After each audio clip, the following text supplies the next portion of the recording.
Thank you, Leader Schumer. As you know, last Friday we passed 6 of the 12 full-year funding bills for fiscal year 2024. I've said it all along, but we actually can fund the government in a reasonable, bipartisan way if we just stick to a few basic principles that Democrats have no problem understanding. Government shutdowns are bad, and doing the job the American people sent us here to do is good. And look, these bills were a compromise. We had to work with very tough numbers and even tough cuts. But because we reached a reasonable compromise, we're able to do things like hire more air traffic controllers, fully fund WIC to help feed 7 million moms and babies, keep food safety inspectors on the job, and fund many other basic functions of government that the American people rely on in their daily lives. And we were only able to do that by agreeing to bipartisan spending levels, rejecting devastating cuts that were pushed by the House Republicans, and by keeping out literally dozens and dozens of far-right poison pills. I have full confidence we get there on our final 6 bills, so long as far-right poison pill policy riders are off the table, and House Republicans agree to reasonable bipartisan funding levels.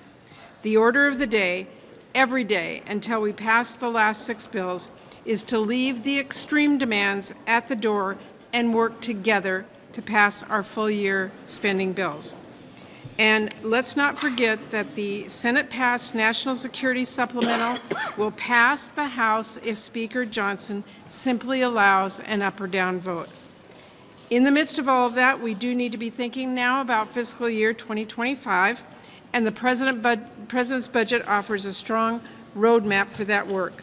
I think it is notable that yesterday we all heard Donald Trump say, quote, "There is a lot you can do in terms of entitlement, in terms of cutting." It does not get any more painstakingly obvious that this guy wants to cut your Social Security and Medicare. Meanwhile, Joe Biden laid out exactly how we can actually strengthen Medicare and Social Security, all while putting our country on more stable fiscal footing. Finally, today, I do want to really celebrate the expansion of IVF care for our veterans that was announced yesterday by the Biden administration.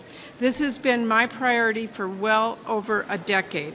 And later this afternoon, I will seek unanimous consent on the Senate floor to pass my bill that would help more veterans and service members build their families and ensure that no future administration can rip away the progress that DOD and VA have made. We're talking about a bill that would help wounded warriors get the care and coverage they need to start a family. I hope my Republican colleagues who claim to support IVF will not stand in the way. Thank you. Senator for Christopher Andrew.